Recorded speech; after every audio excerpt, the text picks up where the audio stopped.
بسم اللہ الرحمن الرحیم نحمدہ ونصلی علی رسولہ الکریم اما بعد۔ دین جہاں ہوتا ہے وہاں دل ملتا ہے، جہاں نہیں ہوتا وہاں دل ٹوٹتا ہے۔ بیوی کے ساتھ غصہ اور جھگڑا، بیوی کتنی بھی خوبصورت ہو شوہر کو اچھی نہیں لگتی، شوہر کتنا بھی خوبصورت ہو بیوی کو اچھا نہیں لگتا۔ اور ایسے بھی لوگوں کو دیکھا ہے کہ خوبصورت دونوں میں کسی کو بھی نہیں کہیں گے، مگر اتنا پیار ہے آپس میں، سبحان اللہ۔ بیوی کہتی میرے شوہر جیسا شاید کسی کے پاس ہو، شوہر کہتا ہے میرے بیوی جیسی شاید ہی کسی کے پاس ہو۔ ہمارے پاس کون سی ہے؟ جھگڑا، غصہ، نفرت۔ آپ سب لوگ جوان بیٹھے ہوئے ہیں، نوجوان ہیں، ابھی میری بھی کچھ جوانی تو باقی ہی ہے۔ بال کی سفیدی کو دیکھ کر میری جوانی کو مت دیکھو۔ عشق بھرے جملے دل پر اس وقت تک اثر نہیں کرتے جب تک اندر عشق نہ ہو۔ کرائے کے عاشق معشوق بہت سارے بس اسٹاپ پر دکھتے ہیں، بیچ پر دکھتے ہیں، سمندر کے کنارے دکھتے ہیں، بسوں میں مل کر بیٹھے رہتے ہیں، دونوں جانتے ہیں یہ کرائے کے۔ جیسے ہم بس سے اتر جائیں گے ویسے ہم ایک دوسرے کے دل سے اتر جائیں گے۔ گھر والی تو ہماری ہے نا، یہ کوئی کرائے کے عاشق معشوق تو نہیں ہے، تو نکاح کے ذریعے ہم عاشق معشوق بنے۔ کیا تم نے قبول کر لیا اس کو؟ کہاں قبول کر لیا؟ اب پوچھو کیا ایسے ہی قبول کر لیا یا دیکھ کر لائے، ڈھونڈ کر لائے، بہت تلاش کر کے لائے، بہت چھانٹ کر لے کر آئے؟ تو چھانٹ کے ساتھ اب ڈانٹ کیوں شامل ہو گئی؟ تم اپنی پسند کی لائے تھے نا، تمہاری امی نے پسند کیا، تمہارے ابا نے پسند کیا، تم نے پسند کیا، تمہاری بہنوں نے پسند کیا، تو اب غصہ کس بات کا؟ پسند کی چیز لا کر گھر پہ کوئی غصہ کرتا ہے؟ کہ پسند کی چیز آتی ہے تو خوش ہوتا ہے؟ کیا ہے، بیوی خوش ہے؟ پسند کی چیز دلائے نا تم نے تو خوش ہو گئی نا، اور ہم خود پسند کے بن جائیں گے تو خوش نہیں ہوئے گی؟ ناخوش کیوں ہے؟ ہم اسے پسند کیوں نہیں آتے؟ پسند آنے کے لیے دین چاہیے۔ کیا چاہیے؟ دین چاہیے۔ اور دین کیا سکھاتا ہے؟ بیوی کے ساتھ کیسے رہو، اماں کے ساتھ کیسے رہو، ابا کے ساتھ کیسے رہو، سب سکھاتا ہے۔ کوئی ڈھنگ ایسا ہے ہی نہیں جو بتایا نہ گیا ہو۔ اس لیے پوچھنا چاہیے۔ بھئی گاڑی لاتے تو چلانا سیکھتے نہیں سیکھتے؟ گاڑی لاتے تو چلانا سیکھتے ہیں نا۔ بیوی لائے تو بیوی کو بھی چلانا سیکھنا چاہیے نا، اس کو کیسے چلایا جائے کہ پیار کے ساتھ چلتی رہے۔ یہ باہر کی دنیا میں ساری دنیا دیندار کہہ دے، اللہ دھوکہ نہیں کھاتا، اللہ جانتا ہے گھر کی چار دیواری میں کتنا بڑا بے دین ہے، یہ ظالم ہے یہ۔ اس لیے اپنی دینداری کو اپنے گھر میں دیکھو کہ بیوی کو پسند ہے کہ نہیں پسند ہے۔ اور بیوی کیسی بھی ہوگی، تم دین دینا چاہے تو دے سکتے ہو۔ دین دینے کے لیے سب سے پہلے دل جیتا جاتا ہے، پھر دین دیا جاتا ہے۔ اور دل جو ہے پیار سے جیتا جاتا ہے، غصے سے نہیں۔ دے دو نا جو دینا ہے، سب لے لے گی، کچھ نہیں چھوڑے گی۔ جب اس نے ہمارے لیے سب چھوڑا ہے، جب چھوڑ دیا سب، اب خالی ہاتھ آ گئی، سب رشتے چھوڑ کے آئے، خالی ہاتھ سے مراد سارے رشتے چھوڑ دیے، اب اپنے گھر پہ آ گئی، ہمارے گھر پہ آئی، تو جتنے رشتے اس کے گھر پہ تھے سب کا کردار شوہر کس کس انداز سے نبھا سکتا ہے، یہ ہے اصل شوہر کی پہچان، دیندار شوہر کی پہچان، کہ اسے کسی رشتے کی کمی نہ محسوس ہو۔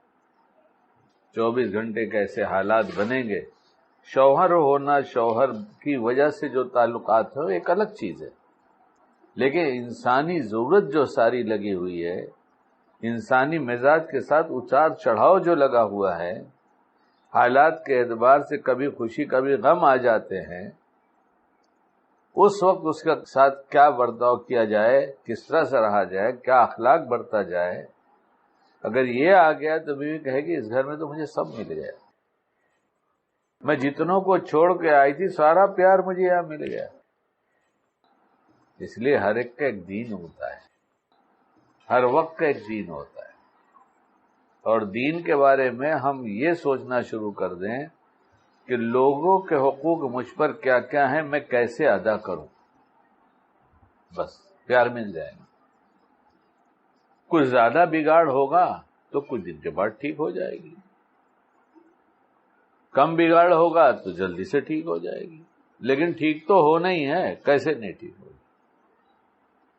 ایمان لانے سے پہلے ہندا کا کیا کردار تھا سب کو پتا ہے، ایمان لاتے ہی پھر کیا ہو گیا؟ تو صحابہ اور صحابیہ اپنے آپ کو بدل بدل کر ہمارے لیے نمونہ چھوڑ گئے کہ تمہارا سب بدلا جا سکتا ہے۔ ہمارا کفر جب دھل گیا، ایمان میں آئے، تو ایمان میں آتے ہی پہلی فکر ہو گئی کہ ہمیں کب کیا کرنا ہے اور کیسے کرنا ہے۔ بس ہم یہ سبق بھول جاتے ہیں، ہمیں کب کرنا ہے، کیا کرنا ہے، کیسے کرنا ہے، یہ سبق بھول گیا۔ اسے میرے ساتھ کیا کرنا چاہیے یہ یاد ہو گیا، اور اتنا یاد ہو گیا کہ یہ کبھی نہیں بھولتے۔ نتیجہ یہ ہوا کہ صرف حق مانگتے ہیں، دیتے نہیں، تو جھگڑا ہو رہا ہے۔ اس لیے پیار سے رہو، پیار جتاؤ اور جتاؤ اور جتاؤ۔ یہاں بڑے بچے کچھ کھیلتے ہیں سامنے گراؤنڈ میں، حالانکہ بڑے بچوں کا ہے نہیں، وہ چھوٹے بچوں کے کھیلنے کا ہے، لیکن ان کا قبضہ ہے، کون لڑائی کرے؟ تو کچھ چھوٹے چھوٹے بچے بیچارے یہاں سڑک پر کھیلا کرتے ہیں، وہ کہاں جائیں گے؟ اتنی دور سے ایک بال آیا، ایک 8 سال کے بچے کو لگا ناک پر، یہاں وہ خون نکلا۔ تو میں نے اس سے پوچھا، 2 دن کے بعد پتا چلا کہ اس بچے نے کہا کہ مجھے خون نکلنے سے زیادہ ایک اور بات کی تکلیف ہے۔ پوچھا کہ کیا بات کی تکلیف ہے؟ بولے ان لوگوں میں سے کسی نے آ کر مجھ سے یہ نہیں کہا کہ تمہیں لگ گئی ہے معاف کر دینا یا ارے کچھ کر دو، کسی نے نہیں کہا۔ 8 سال کے بچوں کو احساس ہے کہ ہمیں کسی نے پوچھا نہیں، تو سوچو تو صحیح، جو بہت کچھ کرتا ہو اچھا اچھا کام، اس کی کوئی تعریف ہم نہیں کرتے، اور اس کا سر اگر دکھ رہا ہے، چہرہ اترا ہوا ہے، رات کو جاگی ہوئی ہے، رات میں درد تھا سر میں، سو نہیں سکی ہے، لیکن ساس سسر کو صبح 8 بجے ناشتہ گرم چاہیے، اور 9:30 بجے 9 بجے ہم نکلتے ہیں کاروبار پر، تو ہمیں بھی گرم روٹی تو بنا کے دے۔ اپن پاؤ نہیں کھاتے ہیں، نہیں کھاتے تو تم بنا لو نا اپنی روٹی۔ تم تو سوئے تو پوچھا آج کیا بات ہے، دوپہر میں 11 بجے یہاں نظر آ رہا، بولے رات کو نیند کم آئی تھی، سر دکھ رہا تھا، اس لیے کام پر نہیں گیا۔ تمہارا سر دکھے تو تم کام پہ نہ جاؤ، اور بیوی کا سر دکھے تو صبح سے کام میں لگی رہے۔ یہ کون سا دین ہے؟ یہ کون سا انصاف ہے؟ ظلم نہیں تو اس کو کیا کہیں گے؟ اور ایسا کرنے والوں کو ظالم نہیں تو اور کیا کہیں گے؟ ہوں گے گھر دنیا میں پیار والے، نہیں ہوں گے ایسا نہیں، لیکن ہر گھر میں چلو، ہر گھر میں چلو، میری بہو ایسی، میری بہو ایسی، میری ساس ایسی، میرا سسرا ایسا، میرا شوہر ایسا، شوہر کی بیوی ایسی، ہر طرف سے آواز یہی آ رہی ہے کہ سب خراب ہے میرے سوا، سب خراب ہے میرے سوا، بس میں ہی اچھا۔ تو تجھے کوئی بھی تو اچھا نہیں کہہ رہا ہے، تیرا باپ بھی نہیں اچھا کہہ رہا ہے، تیری ماں بھی نہیں کہہ رہی ہے، تیری بیوی بھی نہیں کہہ رہی ہے، تیرا بھائی بھی نہیں کہہ رہا ہے، تیرا پڑوسی بھی نہیں کہہ رہا ہے، تو اپنے آپ کو اچھا کیسے سمجھتا ہے؟ خود ہی سمجھتا ہے کہ میں بہت اچھا ہوں۔ کالج سے پٹا کے لائیں گے تو گردن میں باہیں ڈال کر خوب پیار کریں گے، خوب بولیں گے، تیری زلفیں ایسی، تیری آنکھیں ایسی، تیری باہیں ایسی، ایسی سب بول سکتا ہوں، سب نہیں بولوں گا۔ اسی کو کہو نا جس کو جائز طریقے سے گھر پہ لے کر آئے۔ کالج میں چلنے والی لڑکیوں کو دھکا دے دینا اچھا لگتا ہے، اپنی بیوی کو دھکا دو نا، اس کو چمٹی لو نا، اس کے گال کو پکڑ کے کھینچو نا، اور جہاں چاہے ہاتھ لگا دو سب ثواب بنے. مسلمان کی زندگی کہیں ایسی ہوتی ہے کہ جہاں چاہے دل اٹھا کے چلے آئے, گھر پہ کچھ لے کے ہی نہیں گئے. ارے سب سے زیادہ محفوظ کر کے دل لے جانے کی چیز تھی, جا کے گھر والی کو دل خوش دلی کے ساتھ پیش آتے, اس لیے کہ دل دیا ہی نہیں تھا راستے میں کسی کو, لے کر ہی آیا بچہ کے, تو تیرے لیے تھا, تو میرے لیے, میں تیرے لیے, باقی چھوڑ دنیا کی بات. آج بھی بدل سکتے, آج بھی بدل سکتے. اللہ سے مانگو, اے اللہ میں بیوی کے ساتھ کیسے رہوں, مجھے سکھا دیا. میں بچوں کے ساتھ کیسے رہوں, مجھے سکھا دیا. میں میری اماں ابا کے ساتھ کیسے رہوں, مجھے سکھا دیا. ہماری دعاؤں میں یہ مضمون ہی نہیں ہے, اس لیے کہ ہم سمجھ ہی نہیں رہے کہ ہماری بڑی ضرورت کی چیز ہے. دنیا بھر کی ضرورتیں اللہ سے مانگتے ہیں, تو جس کی وجہ سے گھر جنت بن جائے. ارے ضرورتیں مل کے مل گئی بہت کچھ, لیکن جہنمی بنا گھر, ہر دم جھگڑا ہے. اور عجیب بات, 4-5 دن سے بار بار خیال ہو رہا ہے کہ جنت میں جھگڑا نہیں ہوگا, جھگڑا تو جہنم میں ہوگا. تو نے ایسا کہا تھا, تو نے ایسا کہا تھا, تیرے کہنے میں میں نے ایسا کیا تھا. اور جنت میں صرف پیار ہوگا, تو اس کا مطلب جو گھر پیار بھرا ہے جنت کا نمونہ ہے. جو گھر پیار بھرا ہے وہ جنت کا نمونہ ہے. تھوڑی سی برداشت کر لو نا, تھوڑی برداشت کر لو. جیسے ہمارا رات کو سر دکھا, ڈیوٹی پہ نہیں گئے, کھڑا کیا, چھٹی کیا, ایسے کیا کسی دن بیوی کا سر دکھا تو اسے چھٹی دی گئی؟ 2 گھنٹے 3 گھنٹے کچن میں رہ کے کھانا بناتی ہے, ہم 10 منٹ میں کھانے سے فارغ ہو کے ٹوٹے منہ سے بولتے نہیں کہ بہت اچھا بنائیے. مجھے بار بار خیال ہوتا ہے کتنے گھنٹے تم کچن میں رہتی ہو, کتنی گرمی برداشت کرتی ہو. ہم تھوڑی دیر میں کھا لیتے ہیں, لیکن ماشاءاللہ اتنا لذت والا کھانا ہے, جی خوش ہو جاتا ہے. کبھی کہتے ہیں ہے کہ دینداری ہے, اس کا نام دینداری ہے. حدیث پاک کا مفہوم ہے تمہیں وہ اچھا ہے جو اپنے گھر والوں کے ساتھ اچھا ہے, اور آپ علیہ السلام فرما رہے ہیں کہ میں اپنے گھر والوں کے ساتھ سب سے اچھا ہوں. ہمیں تو باہر لوگ اچھا کہتے ہیں, ہم لوگوں کو اچھا کہ اس لیے ہمیں اچھا کہا جاتا ہے. جس دن ہم نے کسی کو برا کہا, اس دن ہم کو برا کہہ دے گا. اس لیے گھر بناؤ, سب بنے گا انشاءاللہ. تو پیار بانٹو گے نا تو اللہ کا پیار ملے گا, اللہ کا پیار ملے گا تو نماز بنانے کی توفیق ہو جائے گی. نماز بنے گی تو رکوع سجدے اچھے لگنے لگیں گے. جب اللہ کی معیت میں اللہ کے سامنے کھڑے ہو کر رکوع سجدے اچھے لگنے لگیں گے تو ہم اچھے بندے بن جائیں گے. اچھے بندے کا مطلب ہے گناہ چھوڑ دیں گے, گناہ چھوڑ دیں گے, پھر اللہ محبت کرے گا اتباع سنت کی برکت سے. یہ سب ایک سے ایک کڑی ملی ہوئی ہے. گھر سے ہی ٹینشن لے کے نکلتے ہیں تو باہر کیسے چین سے رہیں گے. آج کل جہاں بازار میں نقلی مال بہت سارا آیا ہے, ایسی مسکراہٹ بھی نقلی ہو گئی. اس لیے گھر میں پہنچ جاتے ہیں تو نقلی مسکراہٹ بھی ختم ہو جاتی ہے, نہ اصلی رہی نہ نقلی رہی. باہر تو نقلی مسکراہٹ ہے ضرورت کے لیے, اپنی عزت بچانے کے لیے, لیکن گھر جا کر یہ بھی مسکراہٹ ختم ہو جاتی ہے, وہ بھی اللہ چھین لیتے ہیں. جی یہ چاہتا ہے ہم بدلیں اپنے آپ کو, ہم نمونہ بنیں. ہم ایک نمونہ بنیں گے. ایک تو ہو گیا دنیا میں ابتدا کرنے. کیسے ابتدا ہوگی اتنی باتوں کے بعد؟ سب سے پہلی چیز صبر ہے. کیا چیز ہے؟ مزاج کے خلاف کچھ بھی پیش آ جائے گا ہم بولیں گے نہیں, ہم چپ ہو جائیں گے, اٹھ کے چلے جائیں گے وہاں سے, پانی پی لیں گے, نیت باندھ دیں گے, تلاوت شروع کر دیں گے, کچھ مگر بولیں گے نہیں کسی قیمت. صبر کر لینے سے اللہ بھی مل جاتا ہے اور مخلوق بھی خوش ہو جاتی ہے, اور غصہ کرنے سے اللہ بھی نہیں ملتا اور مخلوق بھی دور ہو جاتی ہے. کچھ ہی دن کے بعد 2-4 دفعہ ایسی باتیں پیش آئے گی, واقعات ہوں گے پیش, اس کا بیوی کا احساس ہونا شروع ہو جائے. کچھ کہتے نہیں, کچھ کہتے, کچھ گر گیا, کچھ ٹوٹ گیا, کچھ خراب ہو گیا. اب اس کو پوچھو کہ تم نے جان کر گرایا تھا, جان کر توڑا تھا, جان کر خراب کیا, تو کیا کہے؟ دال پکا رہی تھی, نیچے سے جل گئی, اندر تھوڑی سی پینی میں لگ گئی, اس لیے اس کے جلنے کا اثر پوری دال پہ آ گیا. تو اس کو پوچھو کیا اس نے ایسا قصدن بنایا؟ قصدن تو نہیں بنایا. تو پھر اصل فلاں کام میں تھی, بے دھیانی ہو گئی تھوڑی سی, ابھی جاتی ہوں, وہ لگ گئی اس میں.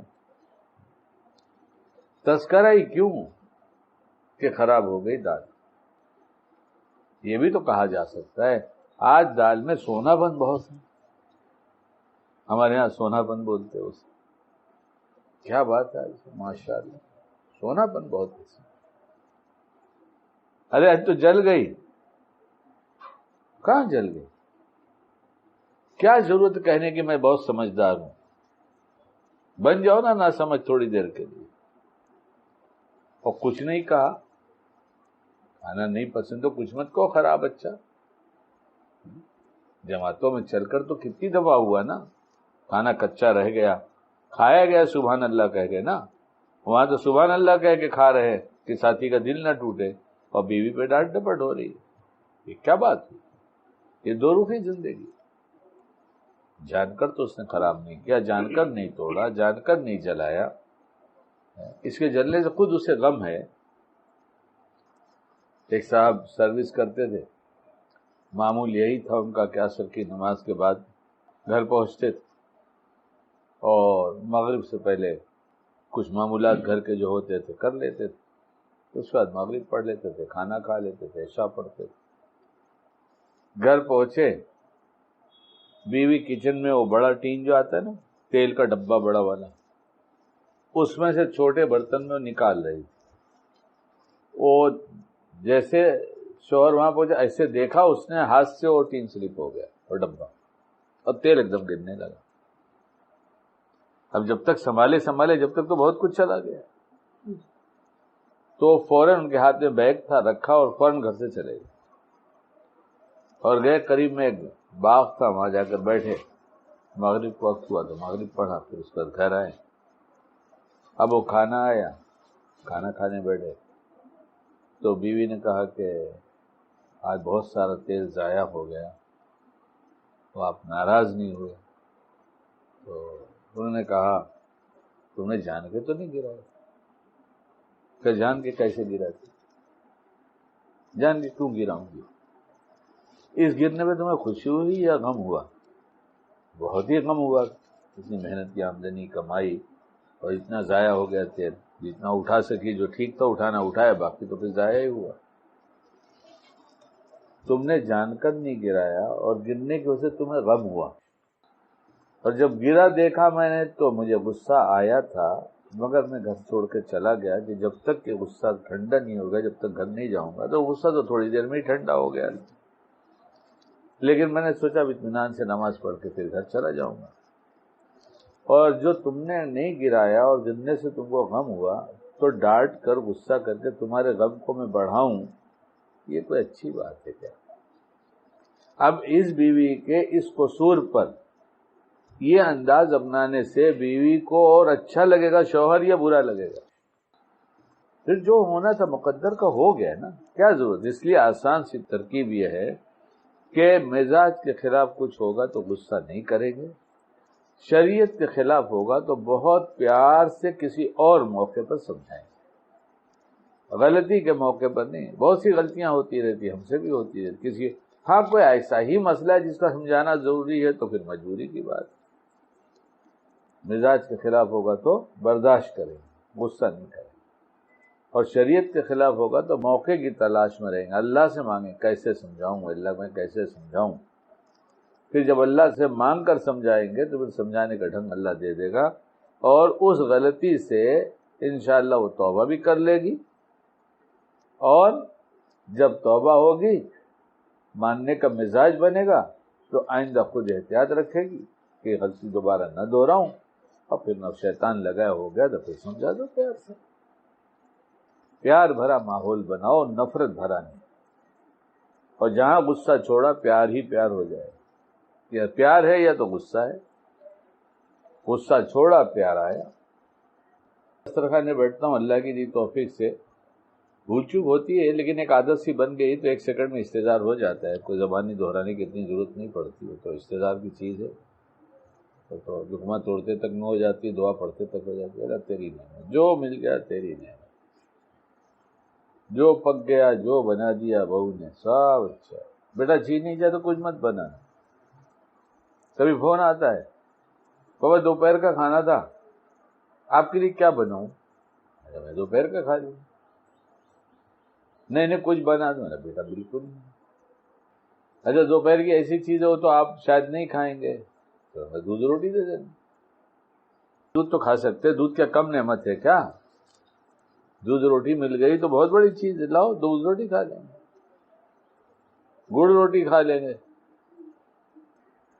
دل اسی سے جڑتا ہے, دین سے جڑتا ہے. اور معاشرے میں, ہمارے گھر میں بے دینی بہت بڑی جو ہو رہی ہے وہ غصہ ہے. اس کی وجہ سے ہر ایک کا ایمان بھی خراب ہو رہا ہے. ایمان خراب ہو رہا ہے تو ایمان کی بات بھی خراب لگنے لگی. اب تو کیا ہر دم یہی سب سمجھاتے رہتے ہیں. اس لیے اللہ تعالی ہمیں صحیح سمجھ عطا فرمائے, عمل کی توفیق دے.